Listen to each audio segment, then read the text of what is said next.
बहुत साल पहले हिमालय की तलहटी में बसे एक छोटे से कस्बे में निलय नाम का एक युवक रहता था। वह घड़ीसाज था, पुरानी घड़ियां सुधारता, नई डिजाइन करता और समय की सूक्ष्म धड़कनों से खेलता। उसे समय की टिक टिक में एक खास तरह की शांति मिलती थी। लेकिन उसके मन में हमेशा एक सवाल था, क्या समय को बदला जा सकता है? एक सर्द रात जब बर्फ लगातार गिर रही थी, उसके दरवाजे पर एक अजनबी आया। काले कपड़ों में लिपटा बूढ़ा आदमी, जिसकी आंखों में अजीब सी चमक थी। उसने एक प्राचीन टूटी हुई घड़ी निलय को दी और कहा, इसे ठीक कर दो। लेकिन याद रखना, ये घड़ी बाकी सब घड़ियों जैसी नहीं है। ये तुम्हें समय का कैदी बना सकती है। निलय को चुनौती पसंद थी। उसने रात दिन मेहनत कर उस घड़ी को दुरुस्त किया। जैसे ही उसने घड़ी की सुई चलाई, पूरा कमरा कांप उठा। हवा भारी हो गई और सब कुछ स्थिर। जब उसने खिड़की से बाहर देखा, पूरा कस्बा रुक गया था। लोग, जानवर, बर्फ के टुकड़े, सब एक ही पल पर थम गए थे। उस पल निलय ने समझा, वह अब समय की धारा से बाहर खड़ा है। शुरुआत में उसे ये शक्ति मजेदार लगी। वह अपने पड़ोसियों के घरों में गया, किताबें पढ़ी, खजाने खोजे। जब चाहे घड़ी की सुई घुमा देता और दुनिया फिर चलने लगती। लेकिन फिर एक दिन उसने गलती से घड़ी उल्टी घुमा दी। और अगले ही पल वह वापस उसी दिन पहुंच गया जब बूढ़ा आदमी उसके दरवाजे पर आया था। सब कुछ वैसा ही। वही बर्फबारी, वही दस्तक। निलय हैरान था, क्या ये डेजा वीयू है? धीरे धीरे उसे समझ आने लगा कि वह एक टाइम लूप में फंस गया है। हर बार दिन वैसा ही शुरू होता।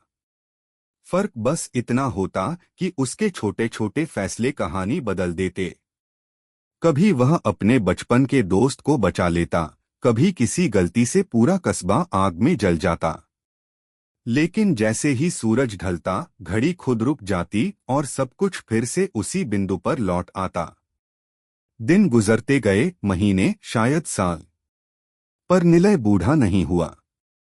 उसका शरीर वैसा ही रहा, लेकिन उसका मन थकने लगा। उसने हजारों बार उसी दिन को जिया था।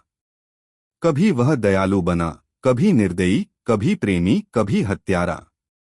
उसने कस्बे के हर इंसान का हर रूप देखा, खुश, दुखी, जीवित, मृत। लेकिन बाहर निकलने का रास्ता नहीं मिला।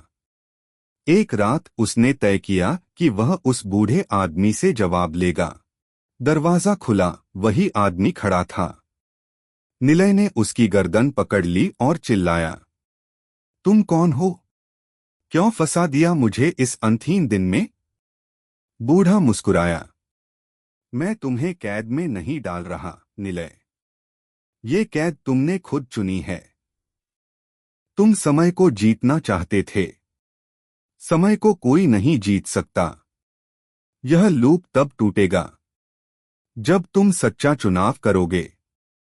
सच्चा चुनाव, निलय हांफते हुए बोला। हाँ, हर बार तुम किसी ना किसी तरह स्वार्थ चुनते हो। धन, प्रेम, शक्ति, बदला। जब तक तुम्हारा चुनाव दूसरों के लिए होगा, खुद के लिए नहीं, घड़ी की सुई आगे बढ़ेगी। निलय स्तब्ध था। क्या सचमुच वह बार बार अपनी इच्छाओं के कारण फंस रहा था? अगली सुबह उसने अलग निर्णय लिया। कस्बे में आई बाढ़ को रोकने के लिए उसने अपनी जान दांव पर लगा दी।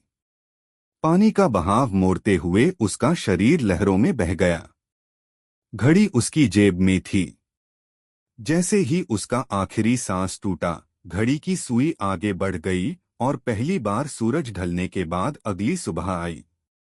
निलय अस्पताल में जागा। कस्बा सुरक्षित था।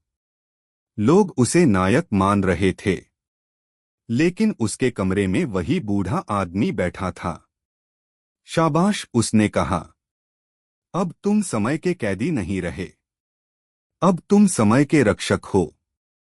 और इतना कहकर वह आदमी गायब हो गया। पीछे छोड़ गया सिर्फ वही घड़ी जो अब शांत पड़ी थी।